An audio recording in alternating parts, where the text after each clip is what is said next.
गुरु प्यारी साध संगत जी, आप सभी को प्यार भरी राधा स्वामी जी। आप सब जानते हैं कि ब्यास भंडारे पर कितनी भीड़ होती है। ऐसे ही एक बार एक परिवार ब्यास भंडारे पर गया, सत्संग सुना, दर्शन किए, 2-3 दिन वहीं रहे और भंडारे के बाद ब्यास से ट्रेन से वापस आ रहे थे। क्योंकि उनकी ट्रेन में रिजर्वेशन थी, उनके पास छोटे बच्चे थे, एक बेटा और एक बेटी। ट्रेन में बहुत भीड़ थी। अचानक उनके बेटे को बहुत तेज बुखार हो गया, लेकिन उनके पास कोई दवाई नहीं थी और ना ही ठंडे पानी का इंतज़ाम था कि बच्चे को ठंडे पानी की पट्टियाँ लगा दी जाए।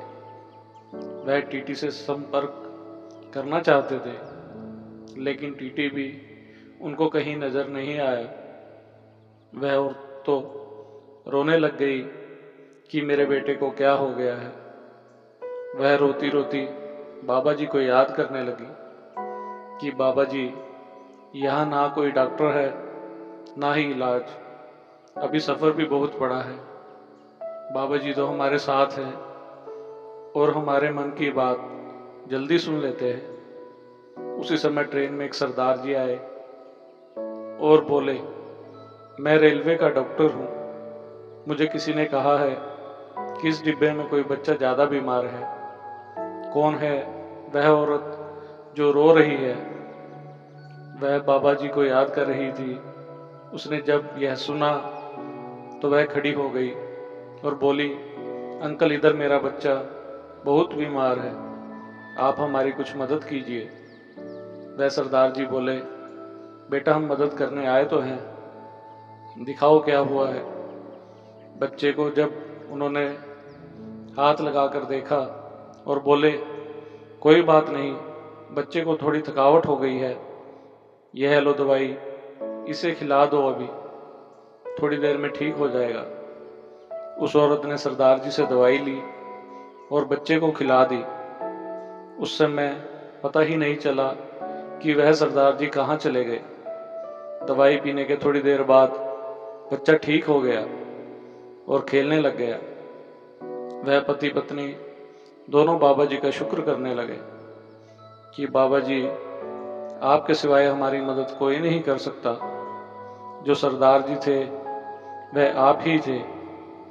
आपका बहुत बहुत शुक्रिया।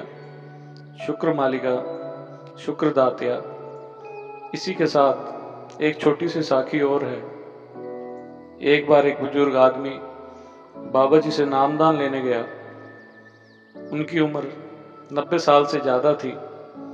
सेवादारों ने उनसे कहा, अंकल जी, आप इस उम्र में नामदान लेने आए हो, पहले क्यों नहीं आए? तो वह बुजुर्ग बोले कि कुछ समय पहले मेरे पोते की शादी हुई है और जो बहू है वह राधा स्वामी परिवार से है। हमारे घर में तो कोई राधा स्वामी नहीं है। मेरी बहू मुझे हर रविवार को सत्संग सुनने के लिए ले जाती है। मुझे अच्छा लगता है। मैंने ही उससे कहा कि मुझे भी ब्यास ले चले और नाम दिलवा दे, इसलिए वह मुझे यह नाम दिलवाने के लिए आई है। वह बुजुर्ग अंकल जी पर्ची कटवाने के लिए लाइन में लग गए। सेवादार उनकी पर्ची नहीं काट रहे थे कि इस उम्र में आप नाम क्या जपोगे। लेकिन बाबा जी तो जानी जान है। उन्होंने ही दया करके उन बुजुर्ग अंकल जी को, सेवादारों को कहा कि इस बुजुर्ग की पर्ची काट दो। बाबा जी की दया से उनको पर्ची मिल गई। 2-3 दिन के बाद उनको नाम मिलना था। जब वह नाम देने के लिए बाबा जी के सामने आए तो बाबा जी अंदर आते ही सबसे पहले उनसे मिले और उनका हाल चाल पूछा। वह बुजुर्ग बोले, वैसे तो सब ठीक है, पर मैं नीचे नहीं बैठ सकता। बाबा जी ने सेवादारों को इशारा किया और कुर्सी आ गई। बाबा जी ने कहा, अब तो ठीक है। तो वह बुजुर्ग बोले, हाँ सब ठीक है। बाबा जी से नाम लेकर वह जब घर आए तो वह कुर्सी पर बैठकर नाम जपते रहे। वह 10 दिन 10 रात लगातार नाम का सिमरन करते रहे और घर में सबको कहा, आज मुझे बाबा जी लेने आ रहे हैं, मैं जा रहा हूं। सभी मजाक समझने लगे। बोले 10 दिन हुए हैं नाम लिए हुए और बाबा जी लेने भी आ गए। उनकी पोता बहू बोली, दादाजी ऐसे नहीं कह रहे, उनको बाबा जी ने ही कोई इशारा किया है।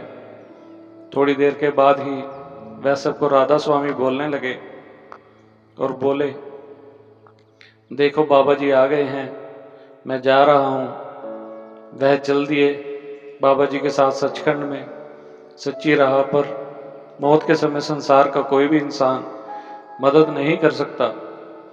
यमदूत जबरदस्ती आत्मा को अपने साथ ले जाते हैं, पर सच्चे गुरु के शिष्य की बात कुछ और ही होती है। यमदूत को उनके पास आने की हिम्मत ही नहीं होती। उस समय सतगुरु अपने नूरी स्वरूप में आते हैं और अपने शिष्य की आत्मा को शांति और आनंद के आध्यात्मिक महलों में ले जाते हैं।